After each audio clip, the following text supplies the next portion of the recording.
రాష్ట్ర ప్రభుత్వ పాలనపై ప్రజా తిరుగుబాటు మొదలైందని మాజీ మంత్రి హరీష్ రావు అన్నారు. వికారాబాద్ జిల్లా కలెక్టర్ అధికారులపై దాడి కేసులో అరెస్టైన మాజీ ఎమ్మెల్యే పట్నం నరేందర్ రెడ్డిని హరీష్ రావు పరామర్శించారు. అనంతరం హరీష్ రావు సంచలన వ్యాఖ్యలు చేశారు. కొడంగల్ నుంచే తిరుగుబాటు మొదలైందని హరీష్ రావు పేర్కొన్నారు. అయితే ఆ తిరుగుబాటును సీఎం రేవంత్ రెడ్డి ప్రతిపక్షాలు కుట్రగా చిత్రీకరిస్తున్నట్లుగా ఆయన ఆరోపించారు. ఈ క్రమంలో ముఖ్యమంత్రిని చేసిన కొడంగల్ ప్రజలకు సీఎం రేవంత్ రెడ్డి చేసిన సేవ ఏంటి అని ప్రశ్నించారు. లగచర్ల ఘటనలో పట్నం నరేందర్ రెడ్డి రైతులకు మద్దతిస్తే కక్షపూరితంగా అరెస్టు చేశారని మాజీ మంత్రి హరీష్ రావు మండిపడ్డారు. పేదల భూములు లాక్కోవడమేనా ఇంద్రమ రాజ్యం అంటూ హరీష్ రావు ప్రశ్నించారు. ఆయనకి ఏ సంబంధం లేదు. కాంగ్రెస్ పార్టీ నాయకులు మాట్లాడుతుండ్రు. గ్రామ ప్రజల మీద కర్కశంగా ఇవాళ నువ్వు వ్యవహరిస్తా ఉన్నావు. కట్టు బట్టలతో పిల్ల పాపలతో ఊరు విడిచి పారిపోయేటట్టు చేసావు. అంటే నీకు ఓట్లేసి గెలిపిస్తే నువ్వు వాళ్ళకి ఇచ్చిన బహుమానం ఇది.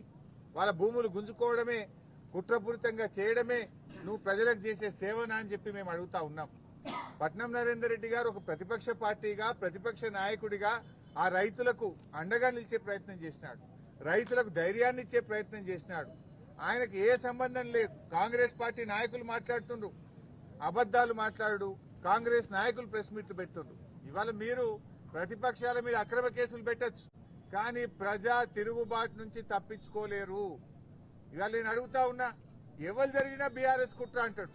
మొన్నటిదాకా నిరుద్యోగ యువత అశోక్ నగర్ లో ఎస్సీ ఎస్టీ బీసీలకు అన్యాయం జరుగుతా ఉంది, జీవో 29 రద్దు చేయండి అని చెప్పి అశోక్ నగర్ లో నిరుద్యోగ యువత రోడ్ల మీదకి వస్తే అది దాని వెనుక బీఆర్ఎస్ పార్టీ ఉందని రేవంత్ రెడ్డి గారు మాట్లాడుతూ ఉంటారు. గ్రామ ప్రజల మీద కర్కశంగా ఇవాళ నువ్వు వ్యవహరిస్తా ఉన్నావు. కట్టు బట్టలతో పిల్ల పాపలతో ఊరు విడిచి పారిపోయేటట్టు చేసావు. అంటే నీకు ఓట్లేసి గెలిపిస్తే నువ్వు వాళ్ళకి ఇచ్చిన బహుమానం ఇది. వాళ్ళ భూములు గుంజుకోవడమే, కుట్రపూరితంగా చేయడమే నువ్వు ప్రజలకు చేసే సేవనా అని చెప్పి మేము అడుగుతా ఉన్నాం.